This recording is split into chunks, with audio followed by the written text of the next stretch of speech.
So I've had a lot of requests to find out how I made the sound of hydrogen for the sound of hydrogen video. So this week I figured I would do a little tutorial to show how you actually create that sound. I'm going to be using Mathematica, but you can use any software that can synthesize sounds. In Mathematica, the sound synthesizing command is just called play.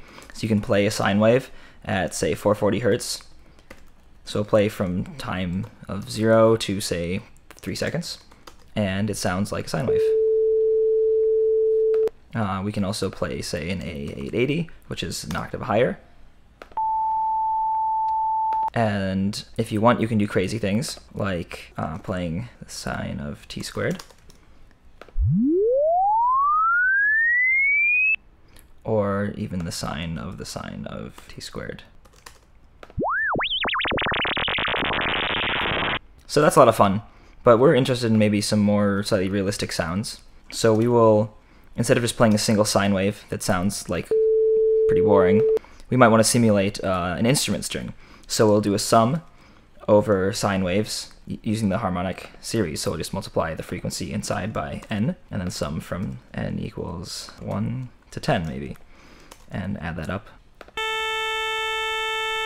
That's kind of an annoying sound because violin strings or guitar strings, actually, the higher harmonics are quieter than the lower harmonics. So if we modulate the amplitude of each of these sine waves by something like 1 over n,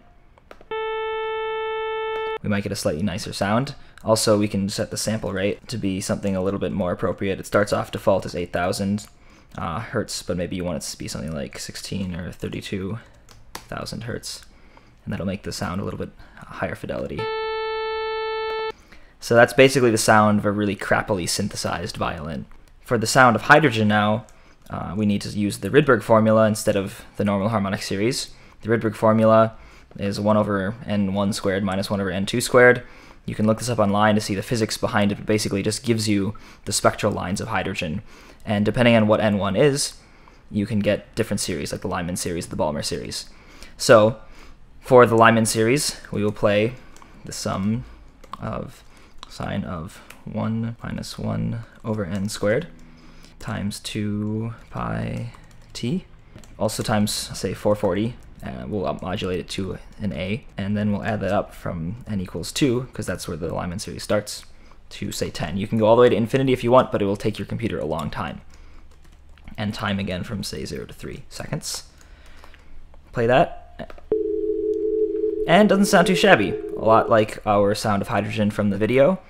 But if we want to, we can add in another series. So instead of just the Lyman series, we can add the Balmer series, which is 1 over 2 squared, which is 1 over 4.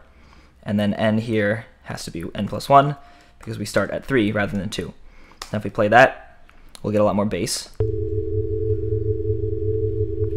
Sounds closer to our original sound of hydrogen. But what I actually did for the video was I went to the NIST website and the NIST Atomic Spectra database and got the actual spectrum of hydrogen obtained from experimental results rather than just using the Rydberg formula. So this is the exact spectrum that we see for hydrogen, and actually the amplitude as well, how bright each of the lines are. And I downloaded it. It's free. You can download that data. You kind of have to mess around with it to get it to look anything intelligible. But I brought it into Mathematica and normalized it, and then you plug that in and you get the sound of hydrogen. So I hope that you've enjoyed this tutorial, and go and use your math software to do fun stuff like make crazy sounds.